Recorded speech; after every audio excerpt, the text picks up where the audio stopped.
जय माता दी दोस्तों, जय श्री हरि। स्वागत है आपका हमारे YouTube चैनल अभव्या वर्ल्ड में। दोस्तों, आज की इस वीडियो में हम आपके लिए बुधवार की व्रत कथा लेकर आए हैं, तो प्रेम से बोलिए गणेश भगवान की जय। समतापुर नगर में मधुसूदन नामक एक व्यक्ति रहता था। वह बड़ा ही धनवान था।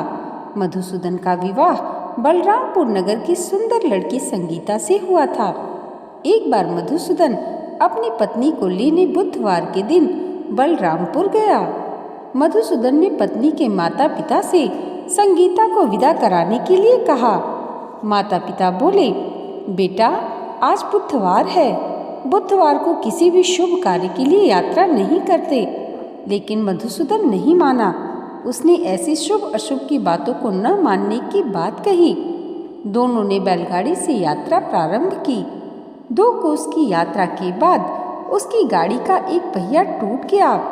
वहां से दोनों ने पैदल ही यात्रा प्रारंभ की। रास्ते में संगीता को प्यास लगी। मधुसूदन उसे एक पेड़ के नीचे बैठाकर जल लेने के लिए चला गया। थोड़ी देर बाद जब मधुसूदन कहीं से जल लेकर वापस आया तो वह बुरी तरह हैरान हो उठा, क्योंकि उसकी पत्नी के पास उसकी ही शक्ल सूरत का एक दूसरा व्यक्ति बैठा था। संगीता भी मधुसूदन को देखकर हैरान रह गई। वह दोनों में कोई अंतर नहीं कर पाई। मधुसूदन ने उस व्यक्ति से पूछा, तुम कौन हो और मेरी पत्नी के पास क्यों बैठे हो? मधुसूदन की बात सुनकर उस व्यक्ति ने कहा, अरे भाई, यह मेरी पत्नी संगीता है। मैं अपनी पत्नी को ससुराल से विदा करा कर लाया हूँ। लेकिन तुम कौन हो जो मुझसे ऐसा प्रश्न कर रहे हो? मधुसूदन ने कहा, तुम जरूर कोई चोर या ठग हो। यह मेरी पत्नी संगीता है। मैं इसे पेड़ के नीचे बैठाकर जल लेने गया था। इस पर उस व्यक्ति ने कहा, अरे भाई, झूठ तो तुम बोल रहे हो।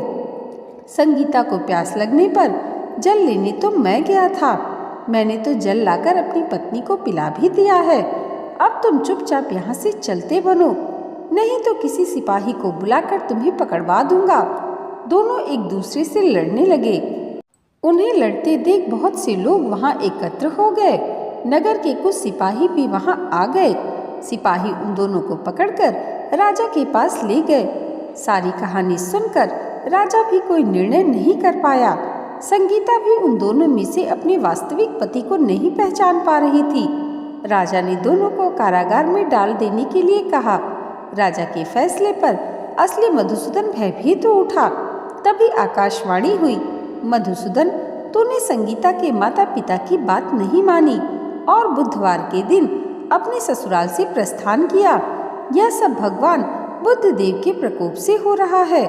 मधुसूदन ने भगवान बुद्ध देव से प्रार्थना की, हे भगवान बुद्ध देव, मुझे क्षमा कीजिए। मुझसे बहुत बड़ी गलती हुई है। भविष्य में अब कभी भी बुधवार के दिन यात्रा नहीं करूँगा और सदैव बुधवार को आपका व्रत भी करूँगा। मधुसूदन की प्रार्थना करने से भगवान बुद्ध देव ने उसे क्षमा कर दिया। तभी दूसरा व्यक्ति राजा के सामने से गायब हो गया। राजा और दूसरे लोग इस चमत्कार को देखकर हैरान हो गए। भगवान बुद्ध देव की इस अनुकंपा से राजा ने मधुसूदन और उसकी पत्नी को सम्मान पूर्वक विदा किया।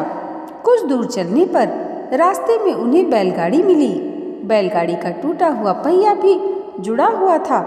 दोनों उसमें बैठकर समतापुर की ओर चल दिए। मधुसूदन और उसकी पत्नी संगीता दोनों बुधवार को व्रत करते हुए आनंद पूर्वक जीवन यापन करने लगे। इस तरह भगवान बुद्ध देव की कृपा से उनके यहाँ खुशियाँ बरसने लगी। इस तरह जो स्त्री पुरुष विधिवत बुधवार का व्रत करके व्रत कथा पढ़ते या सुनते हैं, भगवान उनके सभी कष्ट दूर करते हैं। दोस्तों, आज की ये वीडियो अगर आपको अच्छी लगी हो तो कमेंट बॉक्स में जय गणेश भगवान ज़रूर लिखिएगा और इसे लाइक, और हमारे चैनल पर पहली बार आए हैं तो सब्सक्राइब करना मत भूलिएगा। भगवान गणेश की कृपा आप सबके जीवन पर सदैव ऐसे ही बनी रहे, इसी मंगल कामना के साथ मिलते हैं अगले वीडियो में। तब तक के लिए जय माता दी, जय श्री हरि।